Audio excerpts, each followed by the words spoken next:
Look around you. So much of our modern world is new. New ideas, new buildings, new narratives. And that's great. Change is necessary for progress. The whole world gets it.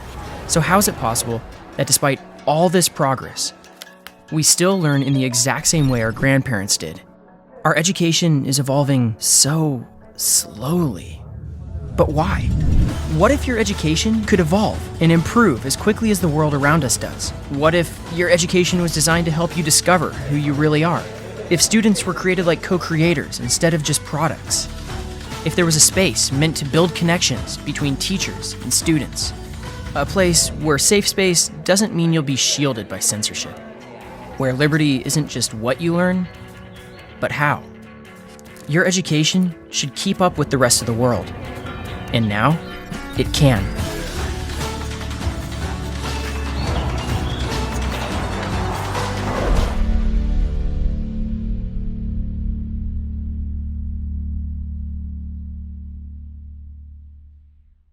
Buenas tardes. En nombre del Centro Henry Hazlitt les damos la bienvenida a la conferencia Harry Potter, J.K. Rowling y la libertad de expresión.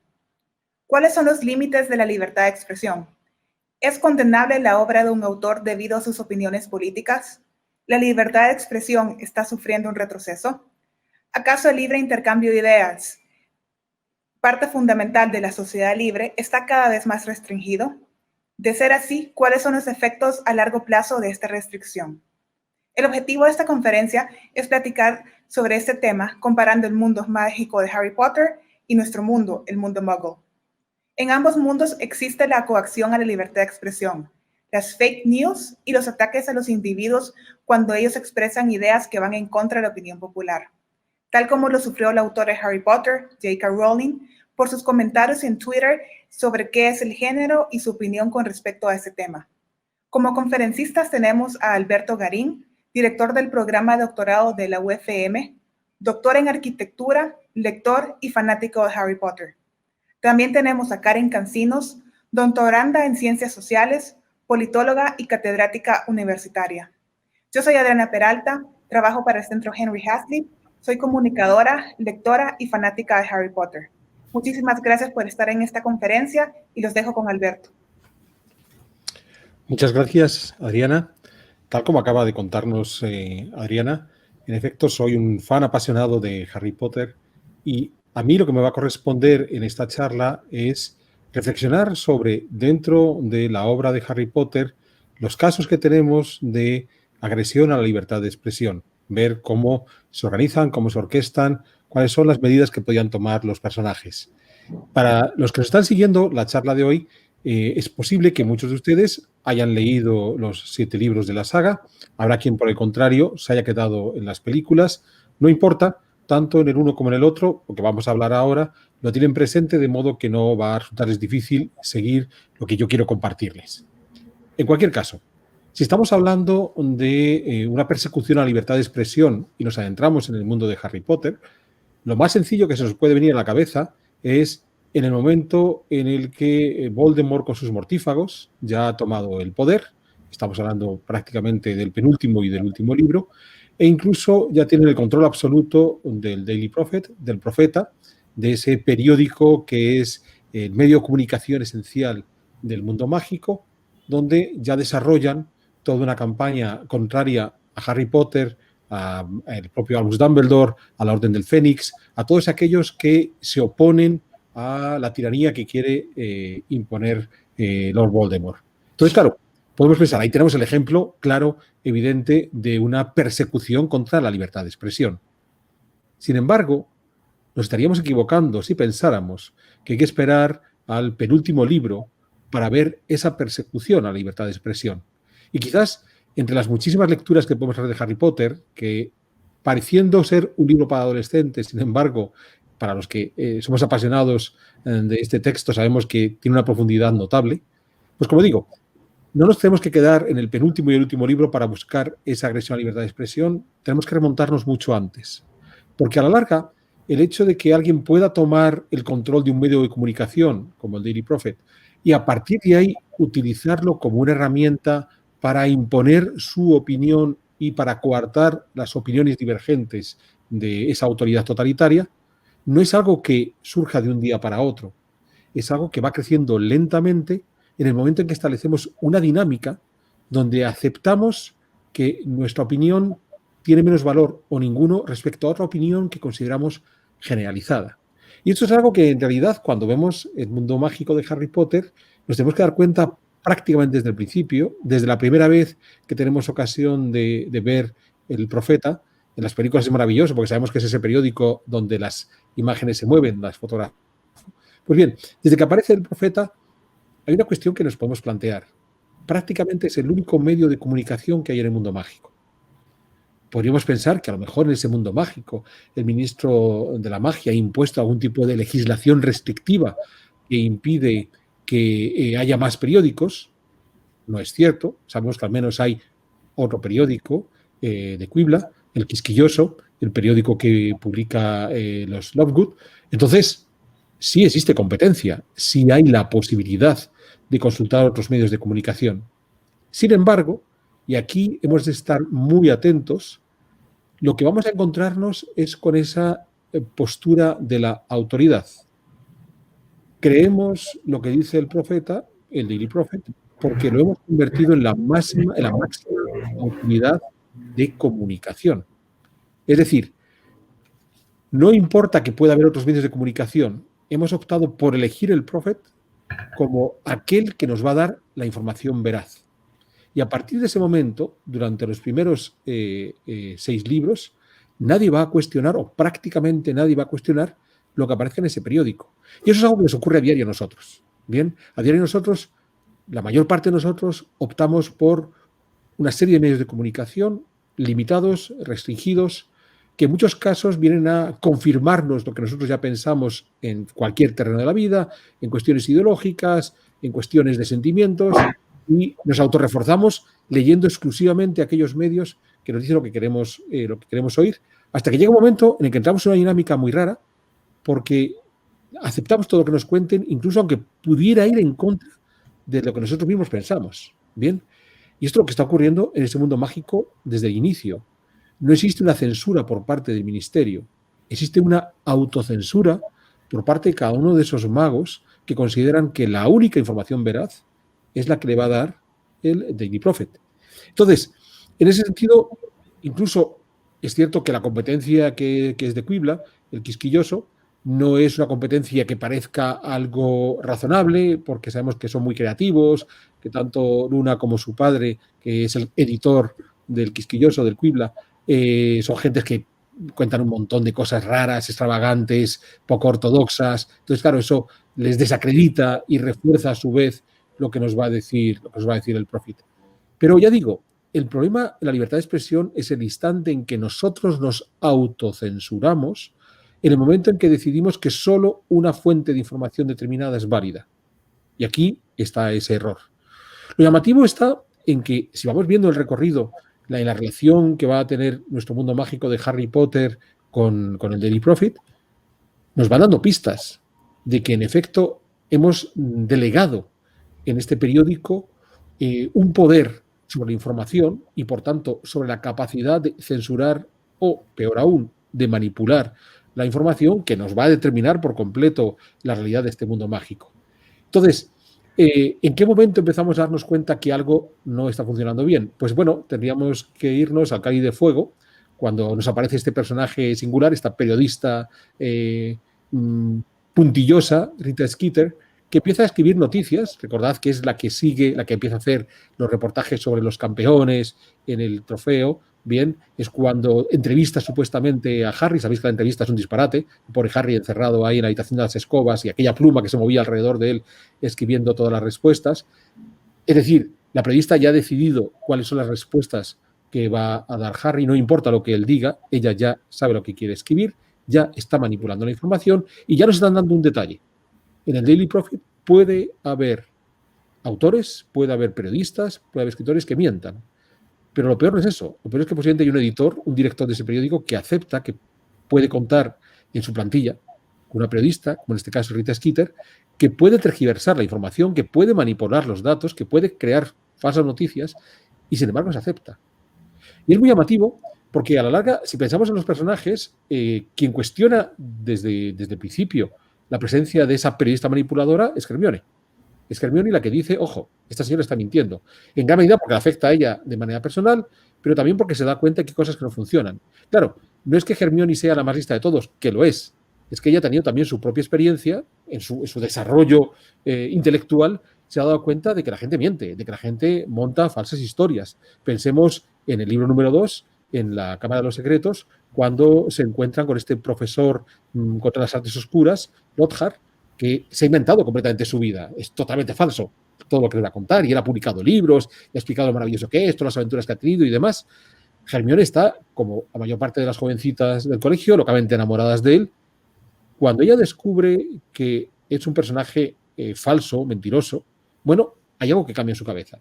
De repente, esta persona que está entre la preadolescencia y la adolescencia es capaz de entender que la gente puede mentir, que la gente puede contar falsedades. De modo que cuando llega el caso de Rita Skeeter contando mentiras sobre Harry Potter, bueno, en ese momento Hermione dice, aquí viene a confirmarse lo que yo ya he descubierto antes. El resto de los personajes no hacen esa reflexión. El resto de los personajes pueden seguir aceptando, bueno, pudiera ser que hay un periodista que manipula, pero seguro que el resto son honestos. Bien, incluso llevemos esta reflexión más lejos. Cuando en el último libro el propio Harry Potter se enfrenta a la biografía de Dumbledore, a esa biografía no autorizada, escrita de nuevo por Rita Skeeter, recordad La vida y mentiras de Albus Dumbledore, The Life and Lies de Dumbledore, tenemos un problema. No importa que Harry ya sabe que Rita Skeeter manipula, falsea, tergiversa la información.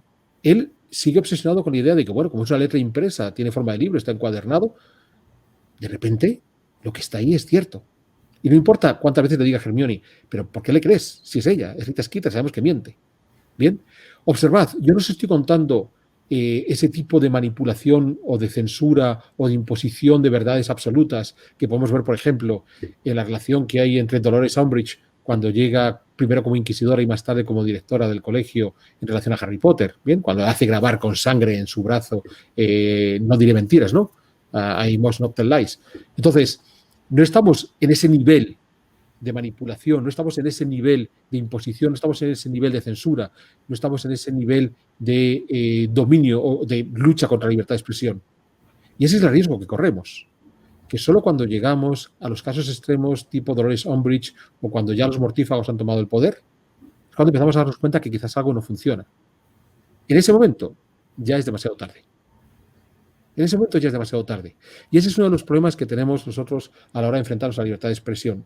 Solo le damos valor cuando no es que esté en riesgo, es que está totalmente perdida. Es que ya no tengo capacidad para combatir contra el tirano que me ha robado esa libertad de expresión. Entonces, claro, ¿cuál es la actitud? La actitud es que las libertades no son derechos divinos que han caído sobre nosotros el día que nacemos y los tenemos para siempre. Es como la piel que llevamos encima de nuestra anatomía. Es algo que hay que combatir, hay que pelear cada día para lograrlo, hay que pelear cada día para defenderlo, hay que pelear cada día para mejorarlo. Bien, entonces, en el caso de libertad de expresión, la cuestión no es criticar al censor, no es decir, bueno, vamos a ver, hay un señor que se llama censor y tenemos que acabar con él, no. En realidad la actitud nos la muestra la propia Hermione, esa capacidad crítica, esa posibilidad que ella muestra desde que se queda sorprendida por la actitud del profesor Lockhart hasta que descubre a esta manipuladora Rita Skeeter, de poner en duda la información que le llega. Claro, esto es contrario a la naturaleza humana, porque los seres humanos, como animales que somos, lo que nos gustaría es hacer la menor cantidad posible de esfuerzo. Los que ustedes tengan mascotas en casa, tengan un perro, tengan un gato, verán que sus animales la mayor parte del tiempo se pasan tirados en el suelo, sin hacer nada. O sea, que solo tratan de llevar a cabo acciones cuando es estrictamente necesario. A nosotros nos gustaría hacer exactamente lo mismo. Claro, la defensa de la libertad de expresión es lo más antinatural que podamos imaginar. Ser crítico con la información supone que todos los datos que recibimos tendríamos que someterlos a esa crítica. Tampoco tenemos esa posibilidad. Bien, estaríamos permanentemente viviendo en un mundo de crítica constante. No avanzaríamos porque dudaríamos de todo y no podríamos. Sería un escepticismo de tal calibre que nos resultaría totalmente imposible seguir adelante. Pero al menos, si hay cierta información que va a ser trascendental para nosotros, esa información trascendental, esa es la que nos resulta importantísimo someter a crítica. qué sé yo. Si Messi se va del Barcelona, continúa en el Barcelona, pues a lo mejor a los culés les afecta. Tampoco se preocupen, los que son culés madurarán algún día, se volverán del Real Madrid, que es el único equipo al que se debe uno seguir. Bien, entonces es una información anecdótica, no nos va a afectar.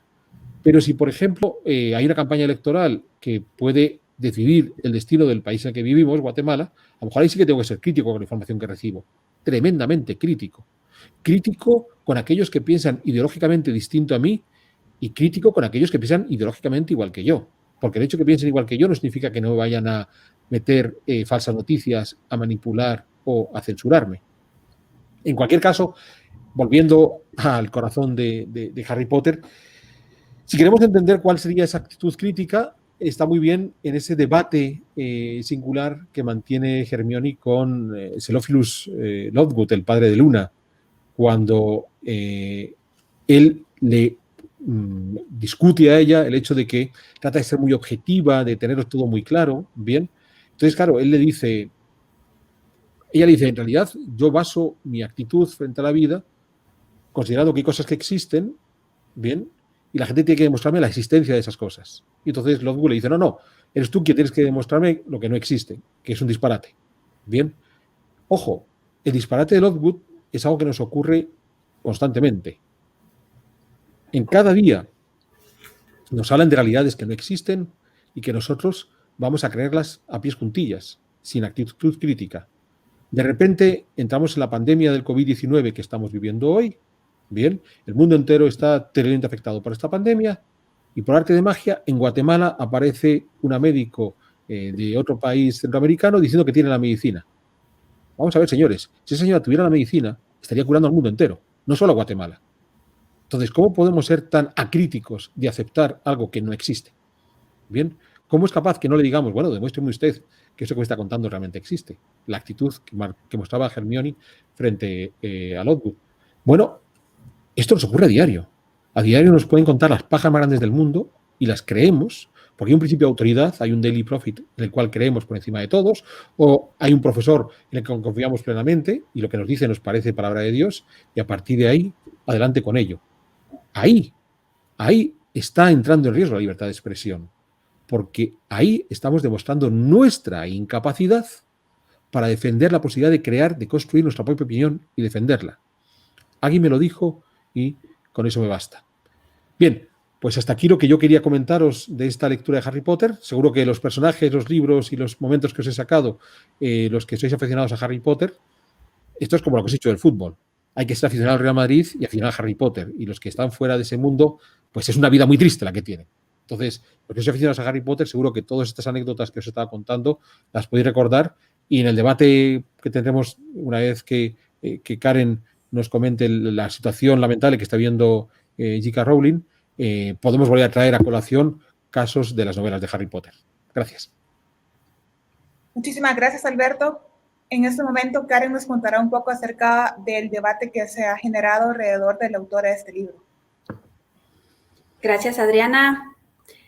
Pues en cuanto a la libertad de expresión, el énfasis de la parte mía va a estar en la controversia que se ha suscitado a raíz de una postura de la autora de la saga de Harry Potter, J.K. Rowling. Voy a dividir en 4 partes mi intervención, 4 partes muy cortitas. La primera, o sea, contarles de qué se trata toda esta polémica en la que se ha visto envuelta J.K. Rowling. La segunda parte hará referencia a una carta que han firmado 150 intelectuales, algunos de ellos muy conocidos por nosotros aquí en la universidad, y en esos 150 está J.K. Rowling. La tercera parte versará sobre el rol de los intelectuales en una sociedad. J.K. Rowling es una, y veremos por qué.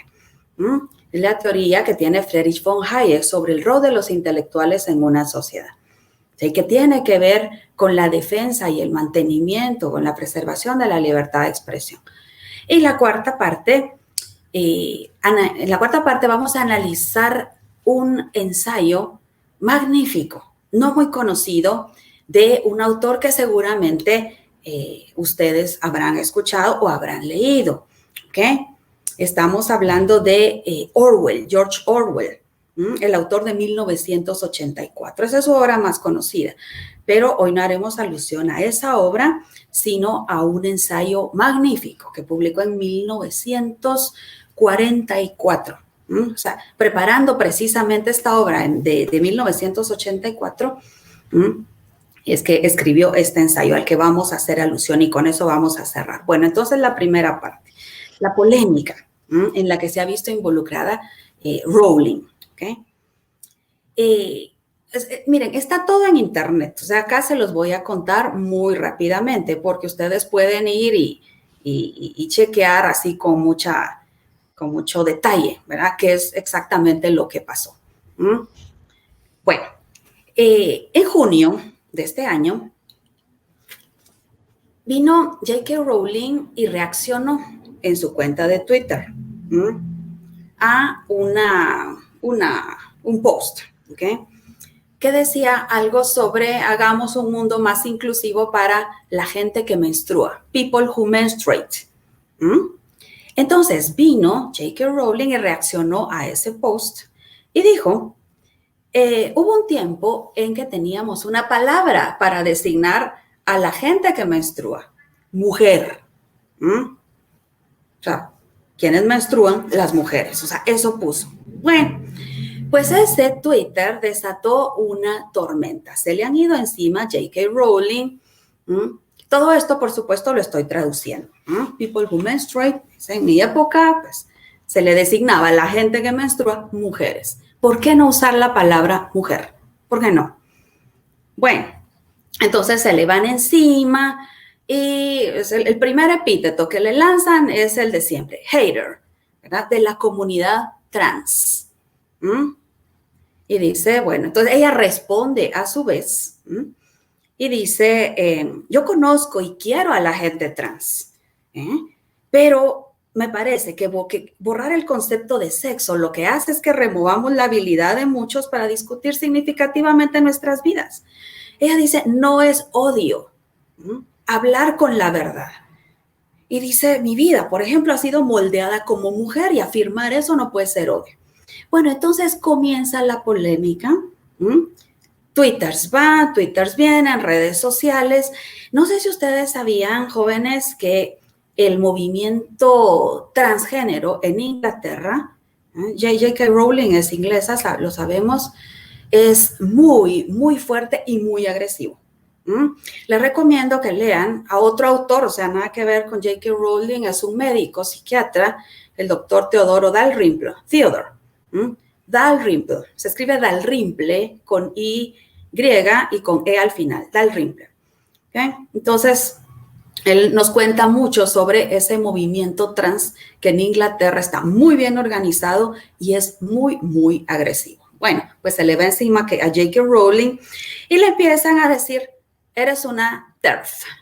TERF, o sea, en inglés, o sea, es el acrónimo de Trans Exclusionary Radical Feminist. O sea, le dicen, eres una feminista radical excluyente de la gente trans, una vulgar y odiosa TERF.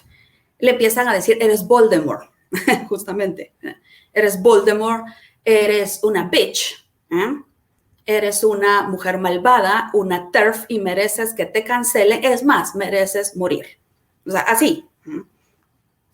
Bueno, lo que me gusta de J.K. Rowling es que no se intimidó, ¿saben? Porque en la Inglaterra de hoy, que le lancen a usted el epíteto TERF, o sea, eso ha intimidado a mucha gente y a muchas organizaciones. O sea, le tienen pánico a este movimiento, como les cuento, está muy bien organizado y es muy agresivo. Entonces, gente con una situación de mucha visibilidad pública, o sea, les temen y cuando les dicen TERF, eso, o sea, Trans Exclusionary Radical Feminist, entonces se dejan intimidar. Pero Rowling no lo hizo.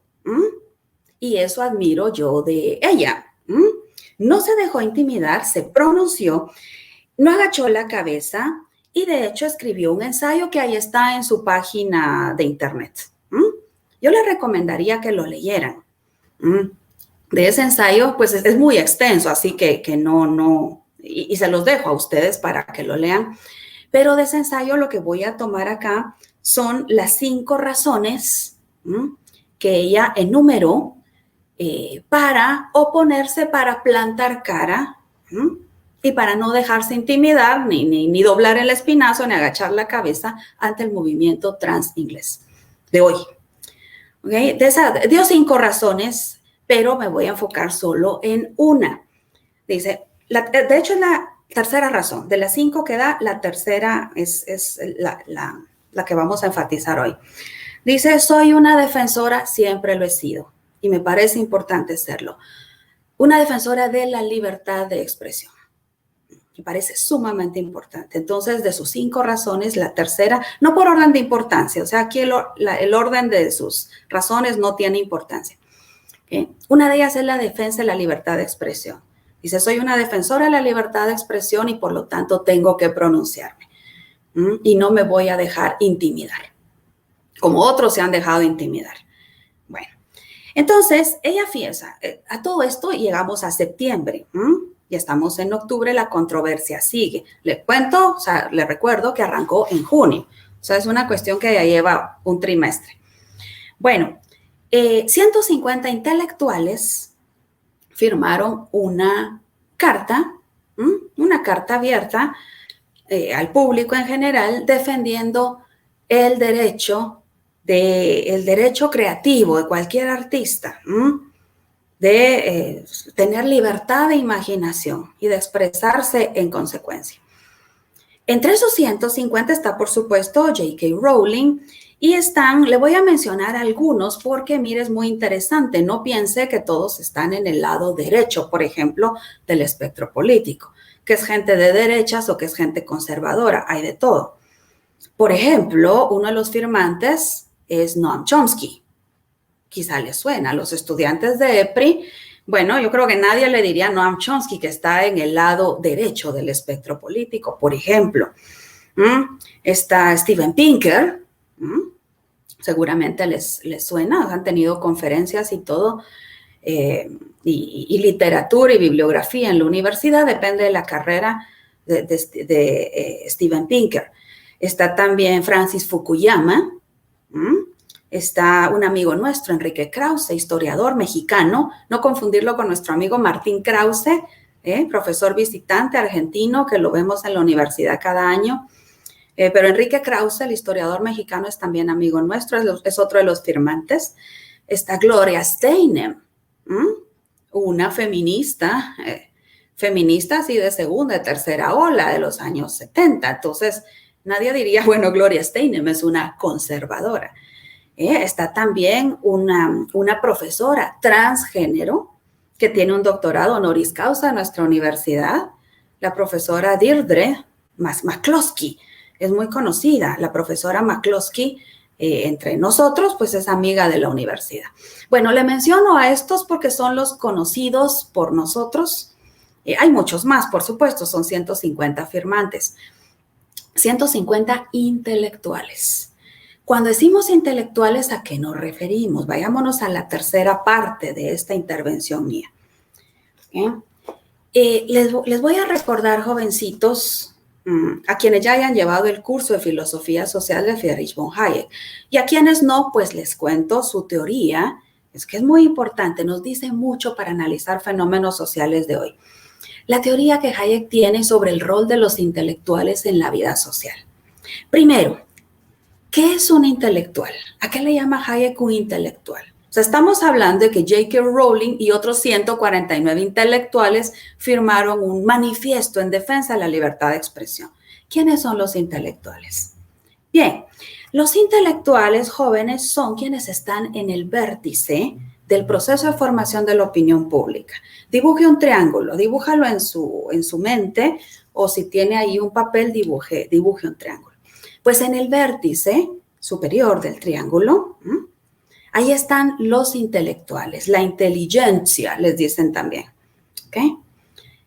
Los intelectuales son quienes generan y dirigen el proceso de formación de la opinión pública.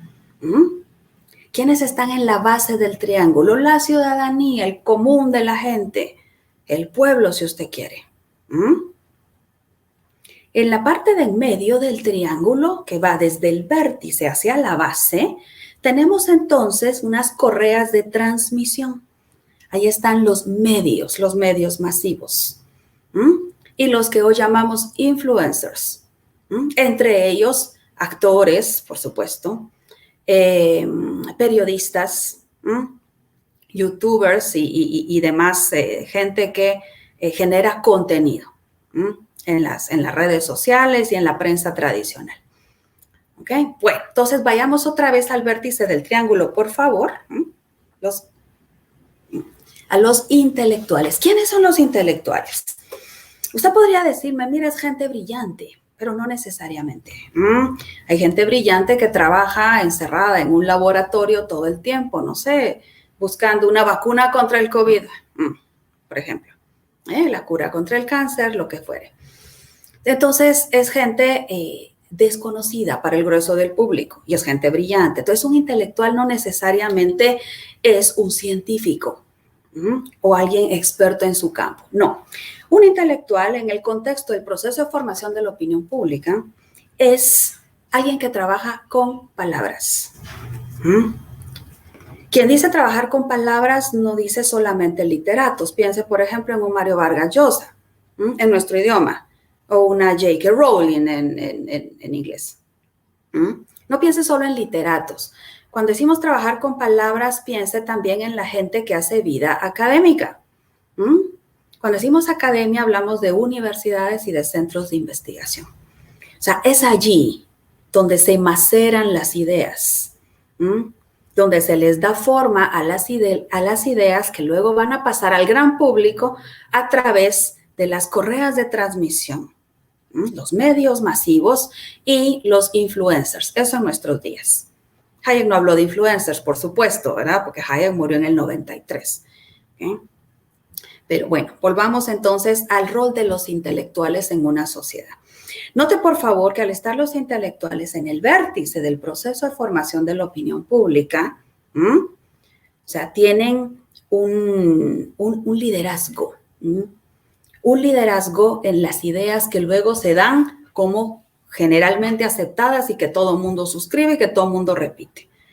O sea, aquello que las ideas tienen poder no es solamente un dicho, una frase. Es verdad. Entonces, ¿quiénes son los intelectuales? La gente que está en la academia, universidades, centros de investigación, la gente que trabaja con palabras, literatos. Podríamos poner acá también cineastas. No estoy hablando de actores, no de eso, sino de productores y directores. O sea, la gente que hace cine. No sé, ponga por ahí algún director que le guste. Bueno, esos son los intelectuales. Entonces, ¿cuál es el rol de los intelectuales en una sociedad? Decir lo que la gente quiere oír.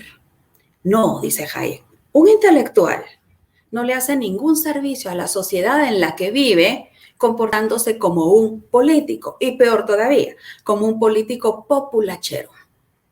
Se preguntará usted, ¿dónde están los políticos en ese triángulo, en ese proceso de formación de la opinión pública? Los políticos se encuentran fuera del triángulo. Piense, por favor, como un buen político. Algunos de ustedes se estarán formando justamente para ir a la arena política. Piense como un político. ¿Qué quiere un político? Llegar al poder. Un fin perfectamente legítimo. Y si está en el poder, lo que quiere es conservarlo. ¿Sí o no? Bueno. Entonces, piense como político. ¿Qué quiere? Llegar al poder. Si está en la oposición, quiere llegar al poder. ¿Qué necesita para llegar al poder? Necesita que la gente vote por usted.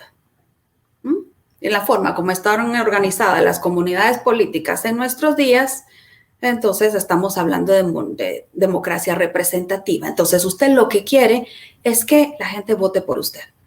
¿Qué tiene que hacer para que voten por usted? Tiene que sintonizar con ellos. En otras palabras, tiene que decirles lo que quieren oír. Eso tiene que hacer. Observe a cualquier político exitoso, es decir, que haya llegado al poder efectivamente y va a notar que ha sintonizado con lo que la gente quiere oír.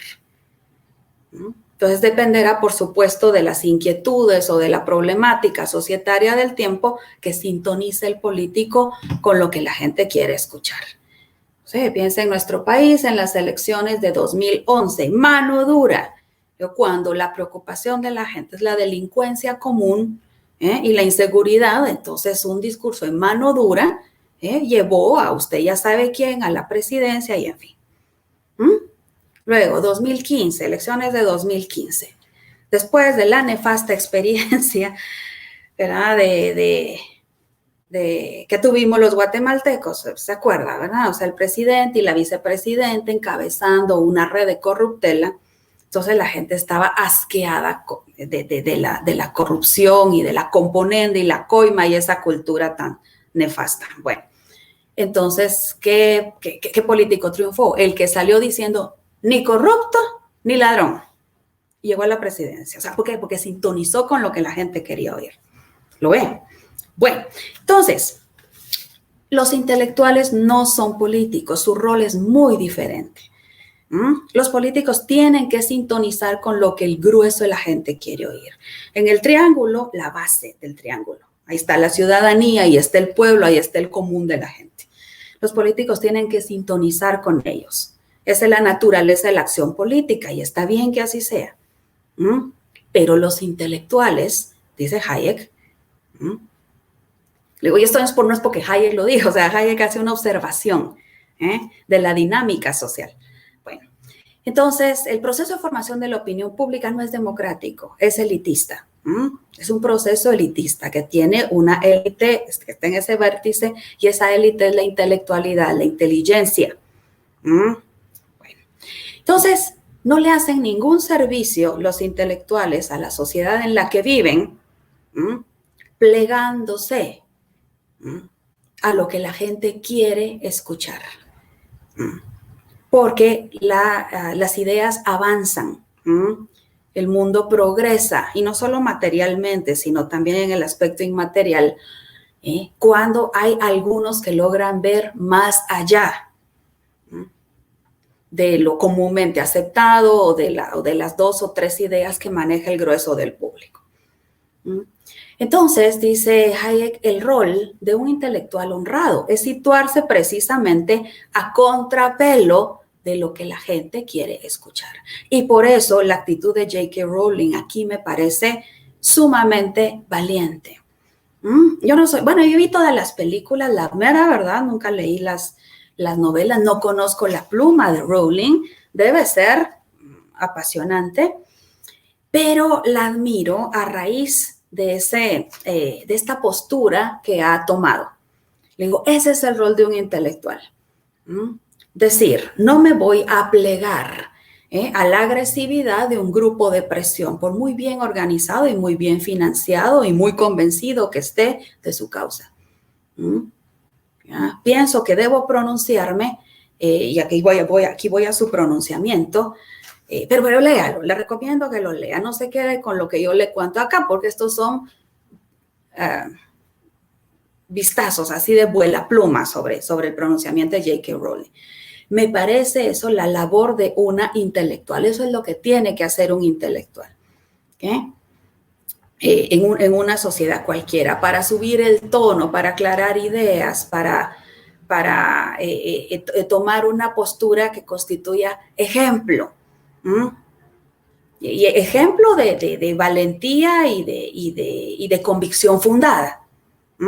No ejemplo de espinazo endeble, que a golpe de unos cuantos tuitazos, antes se decía periodicazos, ahora diríamos mob, ¿qué se llama? Linchamiento, linchamiento en las redes, entonces corre a pedir perdón.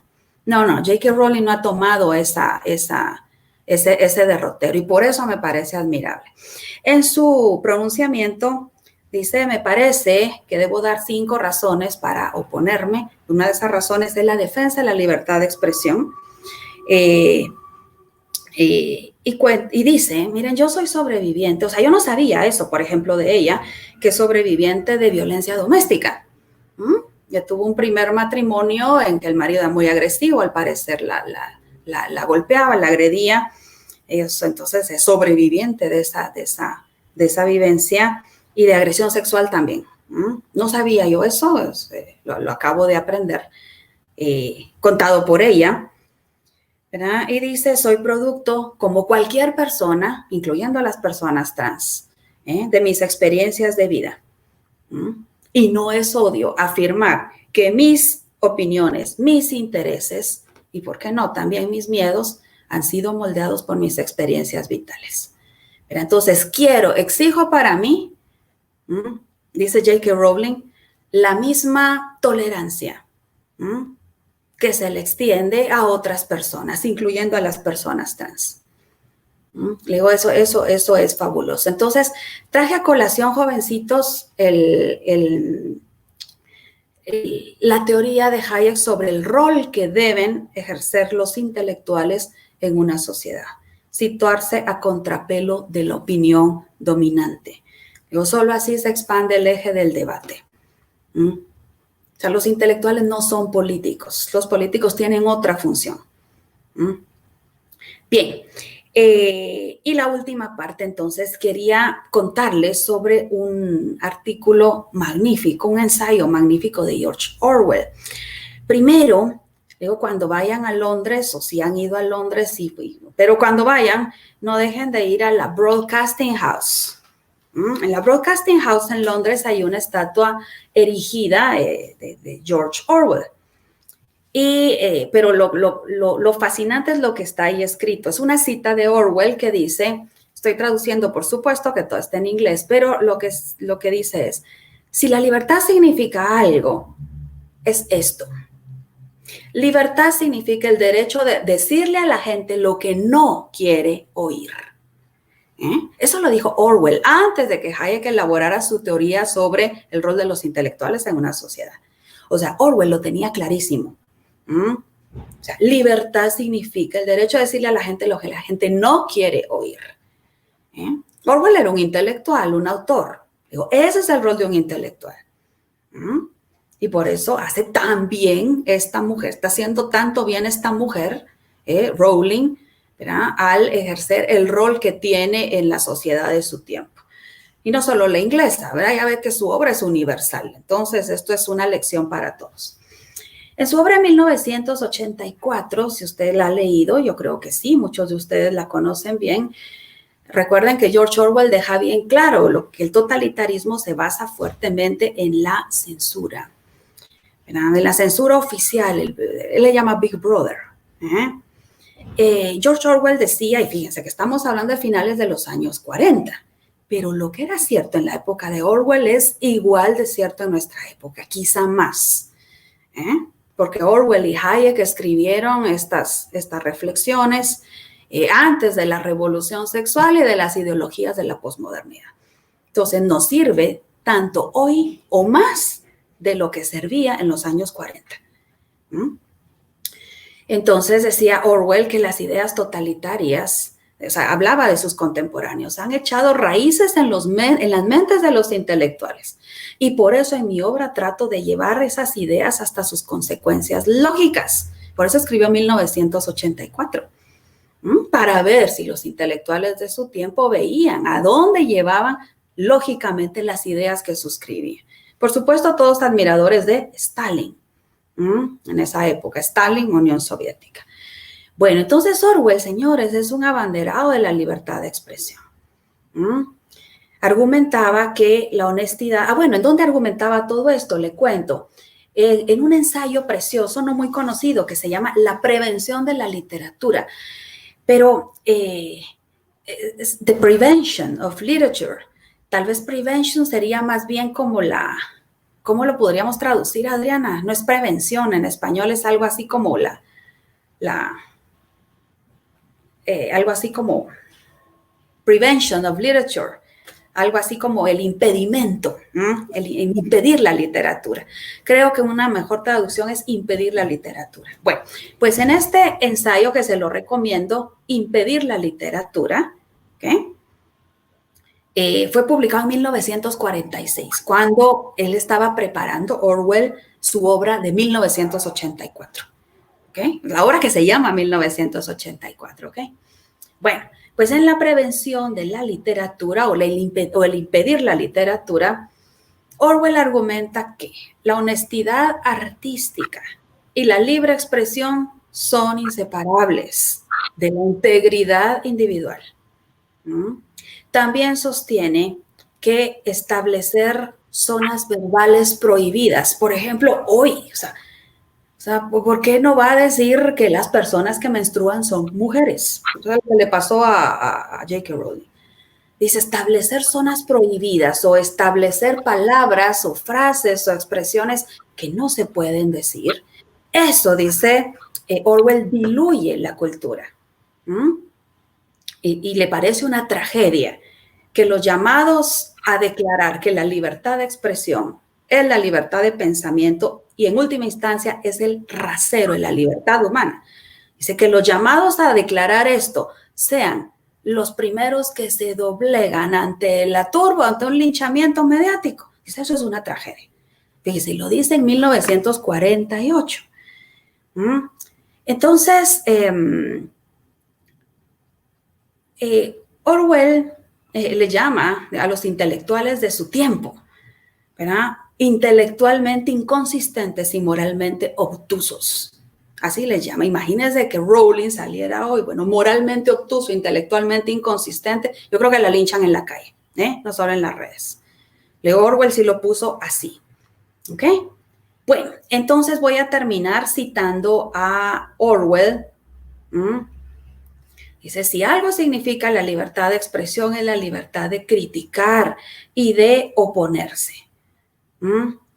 En ese ensayo, Impedir la literatura, Prevention of Literature, Orwell cita la letra de un himno de la época victoriana. Fíjese, no sé si Orwell era un hombre creyente o no, yo no lo sé, pero es un himno que dice lo siguiente: para quien conozca la historia de Daniel, el profeta Daniel está en el Antiguo Testamento, al que tiran al foso de los leones. Bueno, Orwell cita, este himno de la época victoriana en este ensayo que yo le estoy recomendando, ¿okay? The Prevention of Literature. Dice, atrévete a ser Daniel, atrévete a quedarte solo, atrévete a tener un propósito firme y atrévete a proclamarlo, o sea, a proclamar ese propósito. ¿Ok? Entonces, jovencitos, vivimos en una sociedad totalitaria. Nosotros en Guatemala, en Occidente en general. Estamos exceptuando, por supuesto, Cuba y estamos exceptuando Venezuela, que para ahí va. ¿Vivimos en sociedades totalitarias? No, todavía. Sin embargo, el afán controlador de los autodenominados guerreros por la justicia social, eso sí representa un peligro real. Otras razones, jovencitos, porque uno, a la hora de determinar el ambiente cultural, los hábitos mentales, las ideas extendidas, la narrativa, el discurso comúnmente aceptado, eso es más importante que lo que digan las leyes. Y la otra razón, que las prácticas que están yendo en ascenso en estos días, en las universidades, en las empresas, no digamos en el arte, en la prensa, están creando una cultura de autocensura, a la que hacía alusión Alberto cuando analizó la saga de Harry Potter, ¿verdad? Entonces, conclusión, jovencitos, esta cultura de la cancelación. Dejemos de invitar a la gente porque no nos gusta lo que pone en sus redes sociales. O linchemos mediáticamente a Rowling por algo que se le ocurrió escribir y a lo que tiene perfecto derecho. Esa cultura de la cancelación significa realmente la cancelación de la cultura. Repito, y con esto termino. La cultura de la cancelación significa la cancelación de la cultura. Entonces, lean a Rowling, digo que está ejerciendo el rol que debe en una sociedad. Yo la admiro desde que me estaba preparando para esta charla, la admiro por eso. Ya admiraba pues su obra, ¿verdad? Pero ahora, o sea, la admiraba como escritora, lo que quiero decir. Ahora la admiro como intelectual. Y le recomiendo entonces de Orwell. ¿verdad? The Prevention of Literature, que sería algo así como impedir la literatura. O sea, mire de cuándo es. De hace 40, 50, de hace 70 años. Y hoy es más útil, hoy nos dice más de lo que dijo en su tiempo, que es decir. Bueno, muchas gracias. Muchísimas gracias, Karen. Ha llegado el momento de las preguntas de la audiencia en redes sociales. Tenemos una de Diego Alejandro Toledo en Facebook. Él pregunta, ¿los influencers son realmente intelectuales? A mi parecer son tan doblegables como su propio público, por lo que no estarían en el pico del proceso de la opinión pública. Quizá una posición más elevada por ese ánimo de moldear parte de la opinión, pero no al pico porque ellos mismos son moldeados por este efecto. También una pregunta por Twitter. ¿Linchar a Rowling verbalmente también es un ejercicio o no de la libertad de expresión? Se les dejo para cualquiera de los dos que lo quiera contestar. Gracias, Adriana. Si quieres, tomo la primera. La de si los influencers son intelectuales. ¿Verdad? Creo que preguntaba un joven ahí. No. Los influencers no son intelectuales. Los influencers son correas de transmisión. ¿Okay? Visualiza el triángulo. Los intelectuales están en el vértice del triángulo. ¿Okay? El grueso de la gente, el público, digamos, la ciudadanía está en la base. Entonces, las correas de transmisión del vértice a la base del triángulo, esos son los medios masivos y los influencers. Los influencers no son intelectuales. A ver, en toda esta polémica que se ha desatado, por cierto, salieron los actores de Harry Potter. ¿Okay? ¿Cómo se llama la chica que interpreta a Hermione? Una chica muy guapa, Emma Watson. Emma Watson y el que personifica a Harry Potter, Daniel Radcliffe, creo, y el pelirrojo, ¿cómo se llama? Rupert Grint. Grint, no Grinch. Okay. Rupert Grint, o sea, los tres actores, por supuesto, varios más, o sea, varios actores, pero estoy mencionando a los protagonistas. O sea, ¿qué son ellos? Ellos son influencers. Y salieron, por supuesto, en sus redes sociales a criticar los posts de J.K. Rowling, ¿verdad? Entonces, para quien preguntó, ¿los influencers son intelectuales? No. ¿Okay? Estos jovencitos, Watson, Radcliffe, Grint, ¿okay? Son influencers, luego por su profesión, ¿verdad? De alta visibilidad, son conocidos en todo el mundo. Son influencers y lo que hacen es transmitir ideas que se maceraron en las universidades de los años 60, jovencitos. ¿Okay? O sea, porque todo esto hoy de gender y trans y same-sex marriage, o sea, todo esto ¿de dónde cree que vino? ¿De los medios? No, de los intelectuales en la academia, sobre todo estadounidense en los años 60.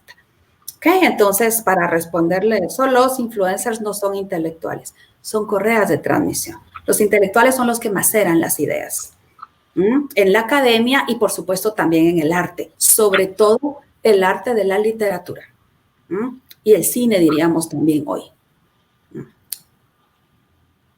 Gracias. Bueno, a la segunda pregunta que planteaban sobre si criticar a Rowling es libertad de expresión, por supuesto que es libertad de expresión. Y está muy bien que haya gente que considere que lo que Rowling expresa al querer utilizar el término mujer para las personas que menstruan no es lo que esa persona comparte.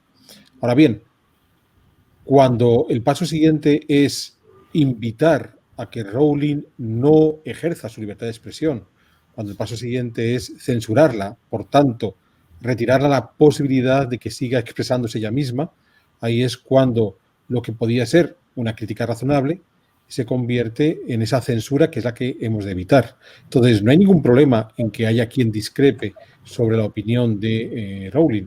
Hay un problema cuando esa discrepancia se convierte en una exigencia de silencio por parte de la persona con la que tú no estás de acuerdo. Gracias, Alberto. Continuamos con otra pregunta que definitivamente es para ti.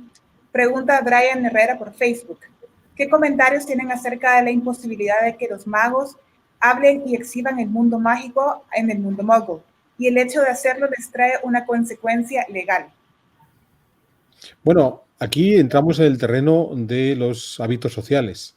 Entonces, dependiendo la sociedad en la que vivas, tienes que ajustarte a ciertas formas que esa sociedad nos trae.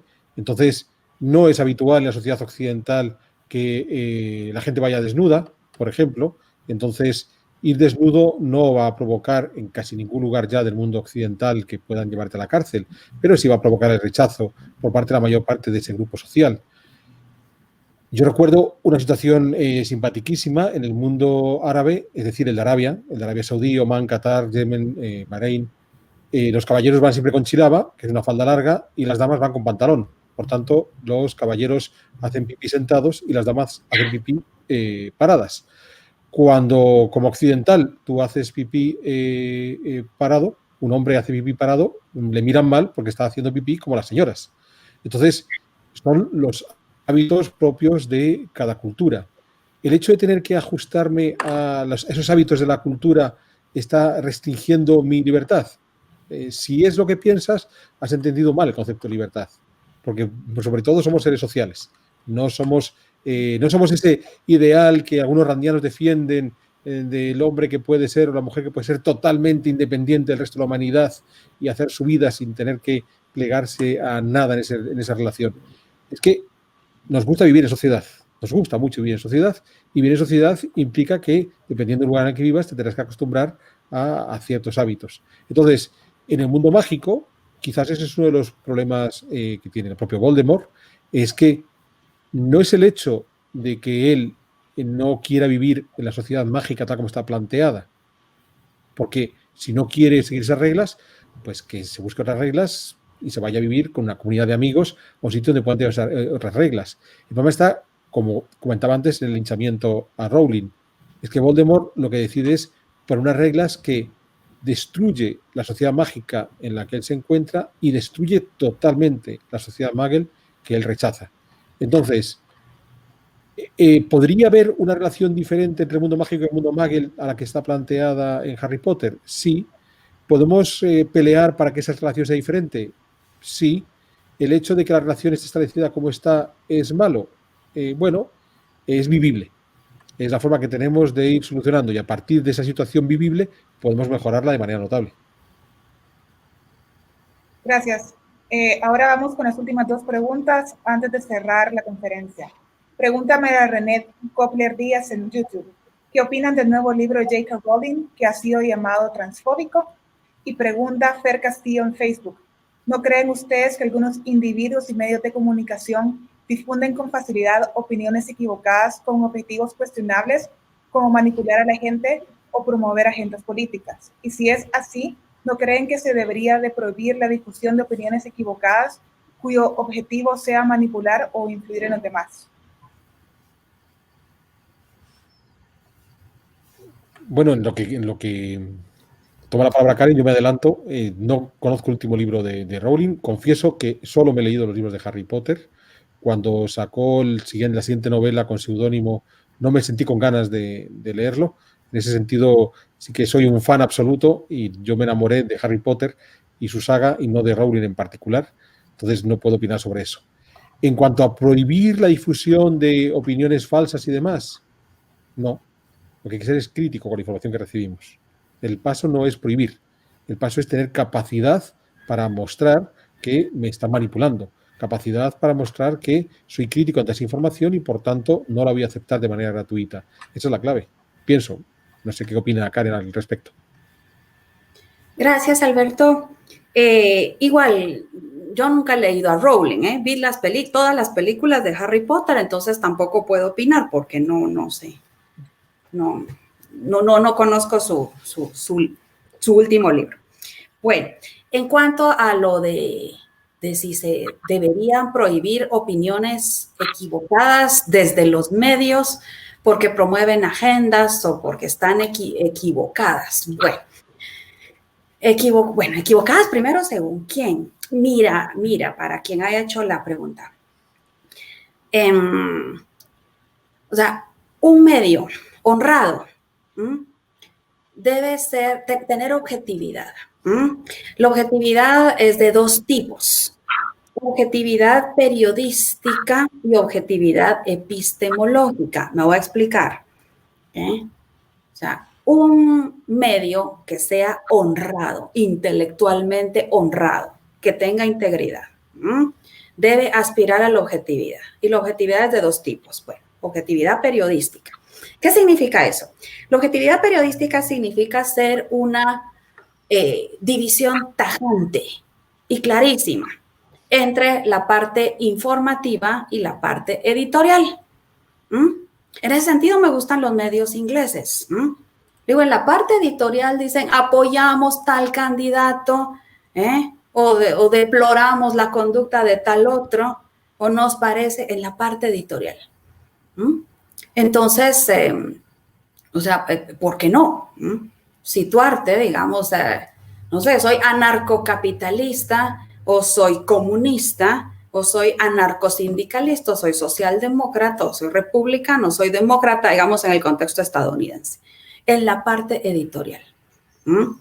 Ahora, la parte informativa, pues debe ceñirse estrictamente a eso, a la parte informativa. Digo, eso es objetividad periodística, hacer una división tajante entre contenidos noticiosos y contenidos editoriales. Y en el editorial, en el contenido editorial, no hay razón para la que no abanderar, para la que no apoyar, o criticar, o respaldar, o distanciarse de alguna agenda, de alguna causa, o sea, no hay razón en la parte editorial.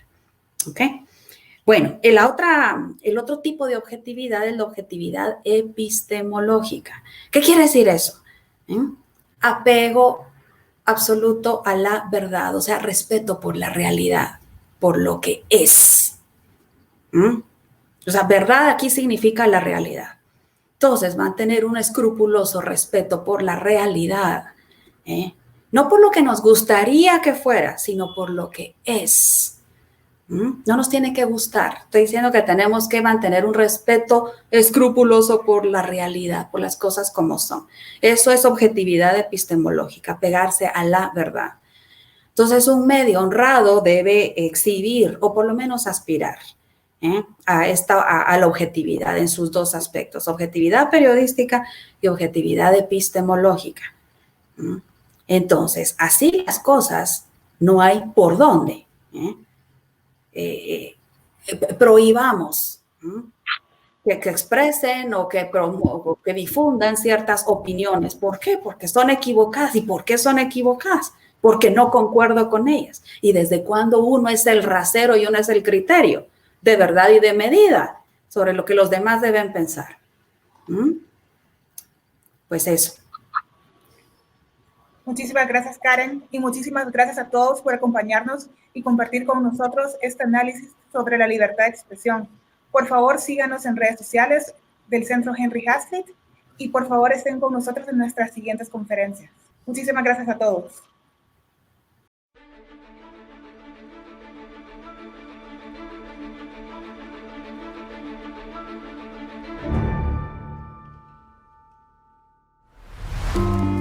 Hoy, el mundo busca cursos en línea. Hoy, el mundo sigue las tendencias del mercado. Hoy, el mundo necesita emprendedores. Hoy más que nunca, el conocimiento se dispersó y la Universidad Francisco Marroquín no cerró. Se multiplicó en diversos hogares.